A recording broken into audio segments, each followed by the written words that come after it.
tradição. Agora, onde uma existe um coisa que repentismo. é importante, senhor Adão, vocês também trabalham com improviso.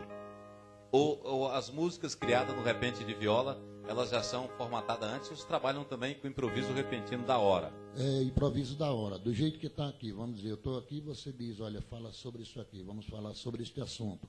Então, como você estava falando para alguém pedir aí, né? Um internauta mandar um pedido. Se ele tiver um pedido, por exemplo, sobre um assunto, sobre cultura, esporte, futebol, religião, sobre qualquer uma parte que ele queira ouvir sendo feito assim, nós criamos na hora, porque a Mãe Natureza nos manda, né? E nós agradecemos a ela fazendo isso, passando para aqueles que... Agora, falando dessa música que você cantou agora há pouco, que a pouco até Valdo vai falar também, essa música foi Carta de um Marginal. É uma história real, posta em música, e de quem é a autoria. Conta um pouco dessa história, que é uma música muito letrada, muito forte, para quem acabou de assistir, para a gente que acabou de ouvir aqui no programa. Meu querido, ela é uma história real. Ela é uma história que ela foi contada em versos, como diz assim, ela foi contada em versos. Onde o poeta, ele tem, o repentista, né, o cantador repentista, poeta de improviso, ele tem a mentalidade assim, dele descrever o que se passa com os outros como sendo com ele. Porque essa história, ela foi real, de alguém que, aos revés do destino, caiu em uma vida perene. E ele teve esse trágico fim. Só que quem ouviu aquilo ali passou para um poeta e ele escreveu essa história. E hoje nós temos ela conhecida no Brasil inteiro, né, como sendo uma bandeira empunhada por um amigo e companheiro da gente, né, representante da cultura, chamado Lucas Evangelista. Tá certo, até volto, fique à vontade. Né? E falando para vocês também, eu tenho um poema em meu segundo CD, que ele chama-se Confissão de um Marginal. Esse também é uma história muito, como se diz, uma história real. Foi feita por mim e por um companheiro meu, que até já está no andar de cima, que Deus levou ele para alegrar os outros de lá, porque aquele já tem alegrado a muitos. Nós ficamos tristes com a ida dele, mas eu tenho certeza que no andar de cima alguém se alegra com isso. Chama-se Confissão de um Marginal. Esse poema é de autoria minha e de Heleno Ferreira. E daqui a pouco nós vamos falar dela. Diga, Tevaldo. O que eu queria pedir para ele, antes que os internautas na sua saiba imaginação peça, eu queria que ele fizesse aí um repente, né, já que é ao vivo e eu conheço a importância, da importância da internet para o ser humano.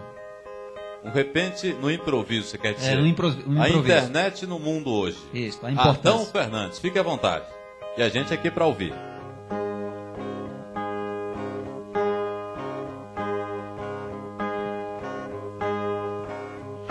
Vê se o desenvolvimento que existe atualmente, recordando do passado o atraso de antigamente, mas hoje pela internet tudo ficou diferente.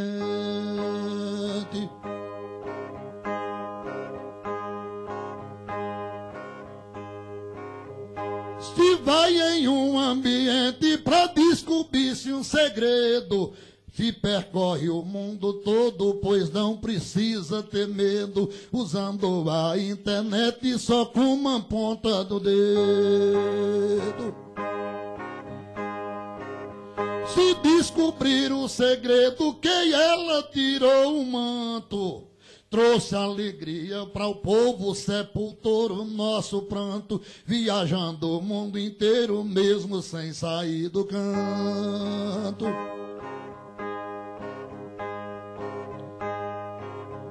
O prazer que tem é tanto que a vida nos compromete. Desenvolvimento grande que todo mundo compete. Eu não imagino mais o mundo sem internet. Aê! Vamos aplaudir! Maravilha! Adão Fernando aqui no programa. E você está vendo, isso é tudo ao vivo, tudo de improviso agora. Mas agora, senhor Adão, deixa eu dizer uma coisa. Dentro dos seus anos de carreira, a gente costuma fazer essas perguntas também, conhecendo a história do Adão. O que o levou a ser um cantor, de repente, de viola? E qual foi a influência de tudo isso? E se eu podia falar também das suas origens, de que lugar que o senhor falar um pouco disso para a gente. Por exemplo, senhor, de que estado que o senhor é e qual foi a influência que o levou a ser um cantor, de repente, de viola? Como é que o senhor descobriu? Bom, eu vou ser um cantor, de repente, de viola. E para finalizar a pergunta, que é longa, Se alguém do outro lado, por exemplo, quer ser um cantor de repente de viola, quais são as dicas? Pois não. Essa pergunta sua ela é muito importante ao me trazer à memória as passagens que me trouxe até aqui, né? Então eu quero te dizer, isso aí ele vem no sangue do nordestino, porque ser poeta é viver não para si, mas para os outros. Ser poeta é viver a vida dos outros dentro de si. É esconder o seu sofrimento para que leve a alegria a alguém. Então acontece o seguinte, eu comecei a me dedicar mesmo de corpo e alma à cantoria, ao repente, né, à profissão da viola, com idade de 8 anos. Eu fui à primeira cantoria com 8 anos de idade. Cheguei lá na casa de um tio meu, em 1966. Não, 8 anos não, eu minto. Ia fazer 10 anos, Em 1966, que eu sou de 56, né? Cheguei lá na cantoria, estavam os dois cantando, lá no Nordeste tem aquilo ali, coloca aquela mesa grande, uma cadeira em cima da mesa, um cantador fica de um lado e do outro. E eu fui, peguei uma cadeirinha pequena e me sentei no meio deles. E fiquei ouvindo aquilo ali. E fiquei ouvindo aquilo ali, e sempre coloquei na minha mente que eu queria ser um cantador. O meu irmão mais velho do que eu também tinha essa vocação, só que ele não amou o quanto eu amei a vocação. E foi passando isso aí. Aí naquilo ali, quando foi em 73, né, em 73, eu comprei a minha primeira viola. E por incrível que pareça, eu fui fazer uma cantoria com um companheiro da gente na região do Ceará, lá no sítio, chamado Sítio Lagoa de Baixo.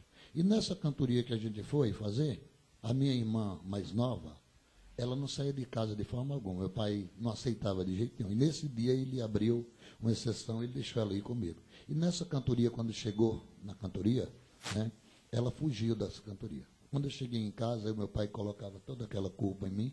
Eu me desgostei de uma forma, eu digo, não dá mais para isso. Joguei tudo para cima e vim embora para São Paulo. Cheguei aqui em São Paulo, fui trabalhar, né, empregado, eu era empregado da Telefônica, eu trabalhava na antiga CTB, que era a Companhia Telefônica Brasileira, depois passou a ser Telesp, né? Comecei a trabalhar, e eu tinha uma bronca tão grande que eu não passava nem de frente a uma loja de disco, para mim não ver um violão nem uma viola. Você, na verdade, você tomou uma repulsa, né? Uma espécie de repulsa do estilo de cantoria, de qualquer estilo. Porque a cantoria, de repente, é a mesma coisa, né? Só para a gente esclarecer aqui. Então, aí você disse, olha, eu não quero saber disso. Aí veio aquele momento, disse, não, isso é minha vida. Não, vê bem, eu vou chegar lá, você vai ver. Então, ficou disso aí. Só que eu comecei a sentir problemas na minha vida e chegou até a atingir a minha mente.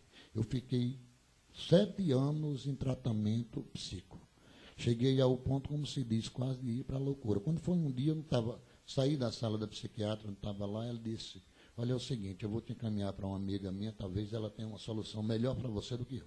E eu fui conversar com a psicóloga. Quando eu cheguei lá, ela falou para mim, disse, vem cá, me fala para mim o que aconteceu com você, teve algo que você gostaria de fazer, você amava e queria fazer, e houve algo que contrariasse a tua vontade. Aí eu contei para ela a minha história, ela falou, deixa de ser ignorante, porque a ignorância é contra o dono.